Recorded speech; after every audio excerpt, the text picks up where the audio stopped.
지금부터 2시간 동안 엑셀에 대해서 배워보도록 하겠습니다. 우리가 엑셀을 배우는 이유는 프로그래밍을 할 때 수학 관련된 계산하는 예제를 많이 사용하게 되는데요. 이 수학 관련 예제를 계산할 때 프로그래밍을 한 결과와 실제 계산한 결과를 비교하기 위해서는 실제로 계산을 해봐야 됩니다.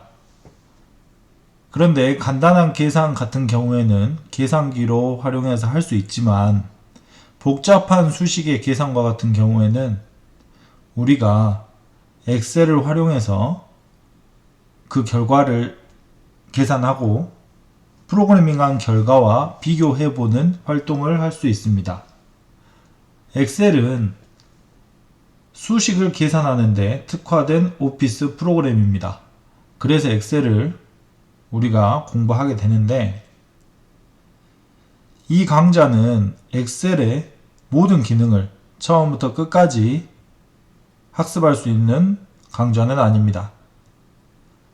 영재원에서 문제 해결 활동을 하는데 필요한 간단한 기능과 또는 자주 사용하는 기능을 선생님이 알려주겠습니다. 혹시나 엑셀에 대해서 더 공부하고 싶거나 더 알고 싶은 부분이 있으면 관련 도서를 참고하거나 인터넷 검색을 통해서 더 공부할 수도 있습니다. 그러면 지금부터 본격적으로 엑셀에 대해서 배워보도록 하겠습니다. 엑셀을 실행을 하면 다음과 같이 서식을 선택할 수 있게 되어 있습니다. 이 중에서 가장 많이 사용하는 새 통합 문서, 빈 문서를 선택을 하겠습니다. 빈 문서를 선택을 하면 칸칸이 되어 있는 화면을 볼 수 있습니다. 이 네모 한 칸을 셀이라고 부르는데요. 이 셀은 각각의 주소를 가지고 있습니다. 여기 이름 상자를 보게 되면 주소를 가지고 있습니다. 원래 이 셀은 행과 열이 교차되는 이 지점을 한 칸을 셀이라고 하는데요. 이 노란색으로 선생님이 표시한 이 셀은 C열과 사행이 교차되어 셀이 만들어졌습니다. 그래서 이 셀의 주소를 C4셀이라고 이렇게 이야기를 할 수 있습니다. 화면에서 보다시피 열 머리글은 알파벳으로 표현되어 있고 행 머리글은 숫자로 표시되어 있습니다. 그래서 일반적으로 열 머리글과 행 머리글을 함께 써서 셀의 주소를 나타내게 되는데, 이 셀 주소는 수식을 계산하는데 아주 중요한 것이 되겠습니다. 셀 주소를 표현할 수 있는 방법은 또 다른 방법이 있으나 엑셀에서는 이 C4와 같은 열머리글, 행머리글을 활용해 표현하고 있습니다. 기본적으로. 자, 그러면 이 셀에 대해서 알아보았는데 이 셀들이 모이면 뭐가 될까요? 셀들이 모이면 이 하단에 보는 것과 같이 이 한 셀이 하나의 시트가 됩니다.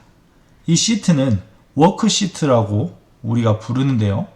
이 워크시트는 디폴트 값으로, 초기 값으로 한 장이 펼쳐지게 되어 있는데, 옆에 새 시트 버튼을 누르게 되면 시트들이 추가됩니다. 각 시트는 셀로 이루어진 종이 한 장이라고 생각하면 되겠습니다. 여기는 표에 표 한 장, 표 하나에 셀이라고 이렇게 생각을 하면 시트 2에 가면 시트 2가 되고 시트 3이 되고 해서 서로 다른 시트에 서로 다른 내용을 적을 수 있겠습니다. 이렇게 해서 셀이 모여서 시트가 된다는 것을 선생님하고 배웠습니다. 그러면 이렇게 시트가 모인 것을 우리가 뭘로 표현할 수 있을까요? 시트가 모인 것은 우리가 통합문서, 즉 워크북이라고 합니다. 워크북이 됩니다. 이 워크북은 하나의 엑셀 파일이 되는데요. 엑셀 이름점 엑셀 파일이 이 워크북이 되겠습니다. 자, 이렇게 해서 셀부터 워크시트, 워크북에 이르는 엑셀의 기본적인 개념에 대해서 알아보았습니다. 자, 그러면 선생님과 같이 엑셀에 대해서 간단한 참조 방법과 간단한 자료 입력에 대해서 한번 배워보도록 하겠습니다. 지금 이곳은 전체 선택을 할 수 있는 아이콘인데요. 이 전체 선택을 누르게 되면 모든 셀이 선택되게 됩니다. 그럼 여기에서 삭제를 선택하게 되면 아까 우리가 선생님이 설명하면서 입력했던 모든 셀들이 사라지게 됩니다. 여러분도 직관적으로 알겠지만 이 엑셀도 모든 기능에서 어떠한 기능을 알고 싶으면 오른쪽 마우스 클릭을 하면 오른쪽 마우스의 팝업 메뉴에서 그에 해당하는 메뉴는 선택을 할 수 있게 됩니다. 자, 그러면 A1셀에 정보영재를 입력했습니다. 입력을 할 때에는 셀에 선택을 하고 왼쪽 마우스로 클릭을 하고 바로 입력할 수 있습니다. 또는 셀을 선택하고 키로 F2키를 누르면 커서가 깜빡이는 입력 모드가 됩니다. 이 상태에서 입력을 할 수 있습니다. 이렇게 되면 A1셀에 들어있는 내용이 여기에도 표시되게 되는데 여기는 실제 데이터가 입력된 수식 입력줄입니다. 데이터는 수식 입력줄에도 입력할 수 있고 셀에서도 바로 입력할 수 있습니다. 그러면 셀과 수식 입력줄이 어떻게 다른지 한번 보도록 하겠습니다. A1셀에 있는 것을 A5셀에 다시 한번 수식으로 입력을 해보도록 하겠습니다. A5셀에 수식을 시작하기 위해서 equal을 입력합니다. 그리고 A1셀을 선택을 합니다. 그러면 A5셀에 있는 데이터 값은 A1과 같다, A1과 같다 이렇게 입력이 됩니다. 입력 완료, 엔터를 클릭을 하면 셀에 보이는 것은 똑같이 정보영재 이렇게 되어 있습니다. 정보영재라고 이렇게 되어 있는데 이 A1셀과 A5셀과 다른 점을 한번 볼까요? 힌트를 주자면 수식 입력줄을 계속 확인해 보기 바랍니다. A1, A5, A1, A5 다른 점을 보았나요? 그렇습니다. 지금 셀에는 정보영재라는 같은 데이터가 보이지만 수식 입력줄에는 A1에는 원래 데이터인 정보영재가 들어있고 A5 셀에는 equal A1이라고 들어있습니다. 그러면 이 내용은 보이기에는 같지만 실제 들어있는 데이터는 다를 수 있다는 겁니다. 다시 한번 실습을 해볼까요? 우리가 데이터 입력을 할 때 날짜를 입력하게 됩니다. 날짜를 입력할 때는 일반적으로 연도 2021년 그리고 하이픈 4월 28일 이렇게 입력을 합니다. 입력 완료인 엔터키를 눌러보겠습니다. 그러면 제일 처음에 선생님이 입력할 때는 2021년 4월 28일 이렇게 입력을 했는데 04가 나오면서 이렇게 바뀌는 걸로 알 수 있습니다. 그러면 실제 데이터는 어떻게 되었을까요? 아까 4월 28일이라고 했는데 입력을 하면서 이 데이터가 날짜라는 것을 인식해서 04, 그러니까 날짜 표준 형식으로 바뀌었습니다. 자, 그러면 이 부분을 다시 한번 입력해 보겠습니다. 2021년 04월 28일입니다.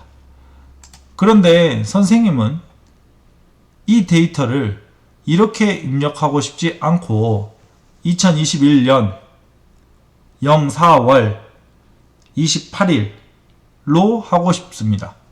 그런 경우에는 데이터는 똑같으나 표시 형식을 다르게 할 수 있습니다. 표시 형식을 바꾸고 싶을 때는 팝업 메뉴, 오른쪽 마우스 팝업 메뉴에서 셀 서식을 선택합니다.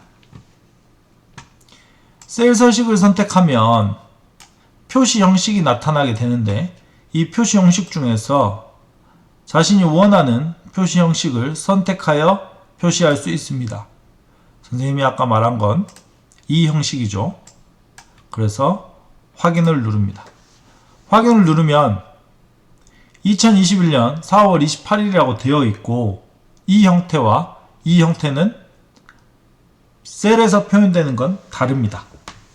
하지만 이 데이터 내용을 보면 4월 28일, 4월 28일 여기 수식 입력줄을 봐보시기 바랍니다. A2, A6, A2, A6 데이터는 같지만 다른 형태로 표현할 수 있습니다. 이것은 데이터가 같아도 표현되는 형태가 다른 것이라고 할 수 있고 이것은 셀 서식에서 설정할 수 있습니다. 이해하나요? 셀의 크기를 바꿀 때에는 이 열 머리글 사이를 선택하면 마우스 포인터가 바뀝니다. 이렇게 해서 직관적으로 바꿀 수 있는데 행 머리글도 마찬가지입니다. 이런 식으로 직관적으로 바꿀 수 있는데 실습을 하다 보니 정보형제는 왼쪽 정렬이 되어 있고 따로 설정하지 않았음에도 날짜는 오른쪽 정렬이 되어 있습니다. 이것은 정보형제와 오른쪽 정렬된 날짜가 타입, 그러니까 형태가 다르다는 것입니다. A3셀에 하나 더 입력해 볼까요? 숫자 2를 입력하고 입력 완료, 엔터를 해 보겠습니다. 그러면 숫자 또한 기본적으로 오른쪽 정렬이 되어 있습니다. 그러면 이 오른쪽 정렬을 다른 정렬로 바꾸기 위해서는 맞춤 탭에 가운데 정렬, 가운데 맞춤을 선택하면 맞춤을 바꿀 수 있습니다. 선생님이 이와 같은 예시를 보여주는 이유는 우선 사용자가 정렬을 선택하고자 하면 선택은 할 수 있으되 기본적인 데이터 정렬은 문자는 왼쪽 정렬, 숫자, 그리고 날짜와 같은 수량적인 데이터는 오른쪽 정렬이 된다는 것입니다. 그래서 여러분도 데이터를 입력할 때 이 데이터가 숫자로구나, 이 데이터가 문자로구나 이런 것들을 구분해야 할 것입니다. 사실 문자와 숫자를 구분하는 것은 이런 이유에서입니다. 숫자는 사칙연산, 그러니까 더하기 빼기 곱하기 나누기가 되지만 문자는 사칙연산이 되지 않습니다. 이런 부분은 프로그래밍을 할 때도 데이터 타입이라는 이유로 우리가 구분해 줘야 하는데요. 숫자 데이터와 문자 데이터는 반드시 구분해서 프로그래밍 해야 합니다. 그 이유도 엑셀에서와 마찬가지로 숫자 데이터는 연산이 되지만 문자 데이터는 연산이 되지 않기 때문입니다. 오늘 여기까지 해서 엑셀에 대해서 기본적인 아주 간단하게 필요한 내용을 배워보았습니다. 다음 시간에는 엑셀에서 간단히 계산하는 방법과 그리고 간단한 표를 작성하는 방법에 대해서 배워보겠습니다.